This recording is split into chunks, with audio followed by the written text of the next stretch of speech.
Hello my dear friends, welcome back to M tummy food recipe. ಇವತ್ತು ನಾನು ತುಂಬಾ simple ಆಗಿರುವಂತಹ ನೀರು ದೋಸೆ ಮಾಡಿ ತೋರಿಸ್ತಾ ಇದ್ದೀನಿ. ನೀರು ದೋಸೆ ಮಾಡಲಿಕ್ಕೆ ನಾನಿಲ್ಲಿ 2 ಗ್ಲಾಸು ದೋಸೆ ರೈಸ್ ತಗೊಂಡಿದ್ದೀನಿ. ಬೇಕಾದರೆ ಯಾವುದೇ ಸಿಂಪಲ್ ಆಗಿರೋ ವೈಟ್ ರೈಸಿಂದ ಈ ದೋಸೆಯನ್ನು ಮಾಡ್ಬೋದು. ಇಲ್ಲಿ ಈ ರೈಸನ್ನು ಚೆನ್ನಾಗಿ ವಾಶ್ ಮಾಡಿ 8 ಗಂಟೆಗಳ ಕಾಲ ನೆನೆ ಹಾಕಿಟ್ಟಿದ್ದೆ.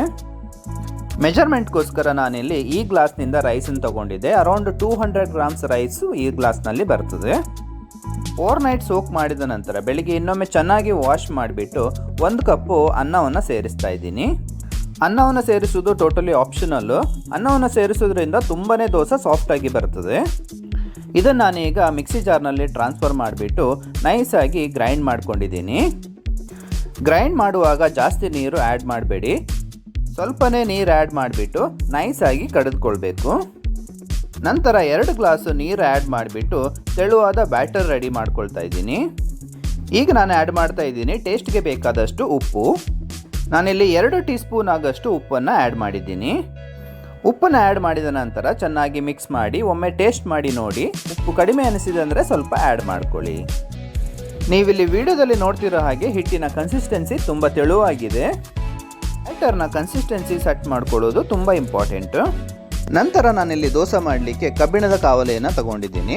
ನೀವು ಬೇಕಾದರೆ ನಾನ್ ಸ್ಟಿಕ್ ತವಾ ಸಹ ಯೂಸ್ ಮಾಡ್ಬೋದು. ಬಿಸಿಯಾದ ನಂತರ 1 ಚಮಚ ಕೊಬ್ಬರಿ ಎಣ್ಣೆಯನ್ನು ಹಚ್ತಾ ಇದ್ದೀನಿ. ನಂತರ ಹಿಟ್ಟನ್ನು ಈ ರೀತಿಯಾಗಿ ಸ್ಪ್ರೆಡ್ ಮಾಡಬೇಕು. ಹಿಟ್ಟನ್ನು ದೋಸೆ ತವಾದಲ್ಲಿ ಹಾಕುವಾಗ ಆದಷ್ಟು ತೆಳುವಾಗಿ ದೋಸೆ ಹಿಟ್ಟನ್ನು ಸ್ಪ್ರೆಡ್ ಮಾಡಿ.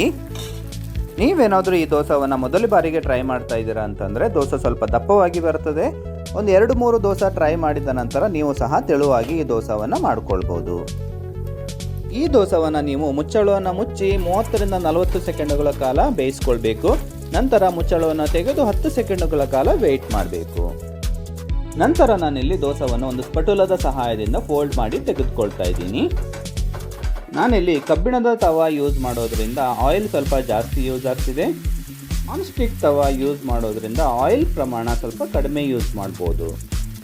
ಕಬ್ಬಿಣದ ಕಾವಲೆ ಯೂಸ್ ಮಾಡೋದ್ರಿಂದ ನೀರು ದೋಸೆ ತುಂಬಾ ಟೇಸ್ಟಿಯಾಗಿರ್ತದೆ.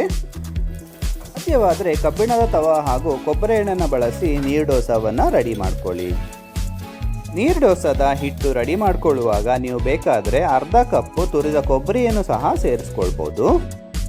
ಇದರಿಂದ ನೀರು ದೋಸೆದ ಟೇಸ್ಟ್ ಸ್ವಲ್ಪ ಚೇಂಜ್ ಆಗಿರ್ತದೆ. ನೀರು ದೋಸೆವನ್ನು ನೀವು ನಿಮ್ಮ ಇಷ್ಟದ ಚಟ್ನಿ ಅಥವಾ ವೆಜ್ ಅಥವಾ ನಾನ್ ವೆಜ್ ಕರಿಯೊಂದಿಗೆ ಸರ್ವ್ ಮಾಡ್ಬೋದು.